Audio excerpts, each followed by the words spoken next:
Bismillahirrahmanirrahim. Assalamualaikum warahmatullahi wabarakatuh. Nama saya Atikotul Ifah. Di sini saya akan menjelaskan lanjutan materi dari kelompok 6, yaitu tokoh aliran struktural. Tokoh aliran struktural ada dua, yaitu Edward Sapir dan Leonard. Nah, saya akan menjelaskan tokoh yang pertama, yaitu Edward Sapir. Edward Sapir bertemu dengan Boas di New York pada tahun 1904. Pertemuan ini mengarahkannya untuk memperhatikan linguistik umum. Oleh sebab itu, dia memutuskan untuk mengerjakan deskripsi bahasa Indian Amerika dengan mengikuti metode Boas, yaitu memaknai informan penduduk asli di dalam lingkungan budayanya. Buku Boas Handbook of American Indian Language merupakan petanda dalam perkembangan ilmu bahasa di Amerika, terbagi atas fonetik bahasa, arti kategori yang terungkap dalam bahasa, serta proses kombinasi dan modifikasi ke tata bahasaan yang harus mengekspresikan arti. Mengenai fonetik, Boas mengatakan bahwa bahasa adalah bunyi yang diucapkan dalam berkomunikasi.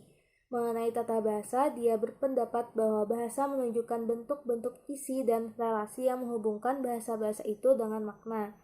Studi tentang kategori ketatabahasaan yang secara khusus terdapat dalam setiap bahasa adalah tugas penting bagi seorang pakar bahasa untuk dianalisis. Boas menyimpulkan bahwa dalam bahasa dan adat istiadat suatu suku bangsa terdapat penjelasan-penjelasan yang asal-usulnya tidak disadari, tapi kalau dicari ada di situ. Edward Sapir tamat dari Universitas Columbia dalam filologi bahasa Jerman. Selama bekerja di Departemen Antropologi Universitas California, dia mempelajari bahasa-bahasa adat istiadat suku-suku Wisron di Washington dan Takelma di Oregon. Pada tahun 1908 sampai 1910, dia bekerja di Universitas Pennsylvania. Pada tahun 1910, pindah ke Kanada sebagai Direktur Seksi Antropologi Museum Nasional Ottawa. Pada tahun 1925, dia pindah ke Universitas Chicago, dan dari tahun 1931 sampai 1937, dia menjadi guru besar antropologi dan linguistik di Universitas Yale. Nah, itu tadi pengalaman dari Edward Sapir, sehingga dia memiliki pengetahuan yang banyak cabangnya. Namun, hal ini tidak mengurangi keutuhan hasil karyanya. Dia memiliki perasaan yang tajam akan rumitnya linguistik dalam fakta-fakta sosial. Sapir membahas bahasa dari segi sosial komunikasinya. Namun demikian, dia tidak melupakan untuk memperhatikan aspek estetis hasil ciptaan individual. Dalam bukunya Language 1921, Sapir menyatakan bahwa bahasa tak dapat dipastikan tempatnya karena bahasa itu terdiri dari hubungan simbiosis. Hubungan ini terjadi antara semua unsur-unsur kesadaran di satu pihak dan unsur-unsur tertentu di dalam syaraf pendengaran, motoris, dan syaraf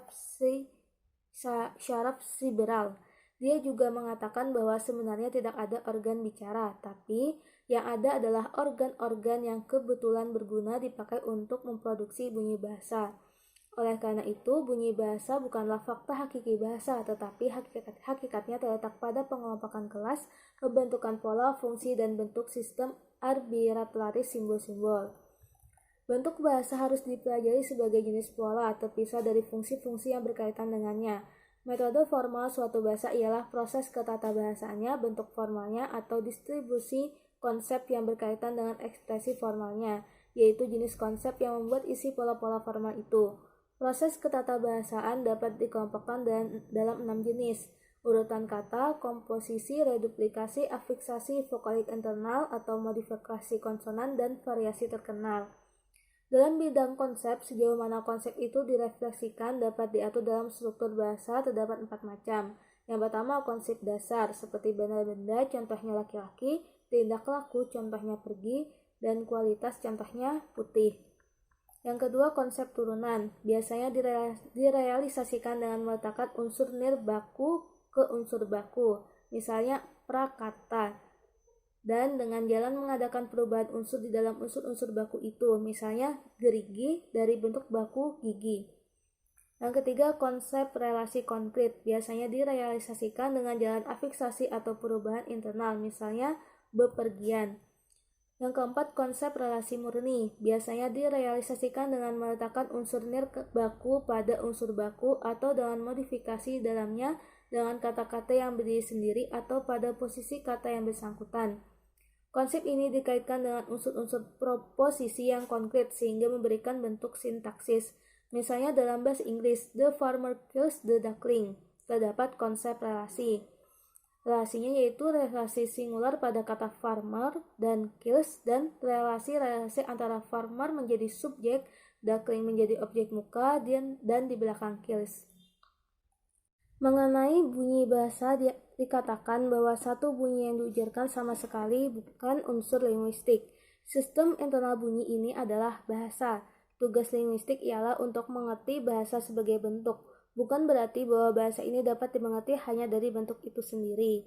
Wujud gambar bentuk bunyi bahasa pada suatu waktu tertentu dan tempat tertentu adalah hasil perkembangan sejarah dalam waktu yang lama dan kompleks. Baik, mungkin cukup sekian dari saya. Syukron ahla ihtimamikum wa afwa minkum. Wassalamualaikum warahmatullahi wabarakatuh.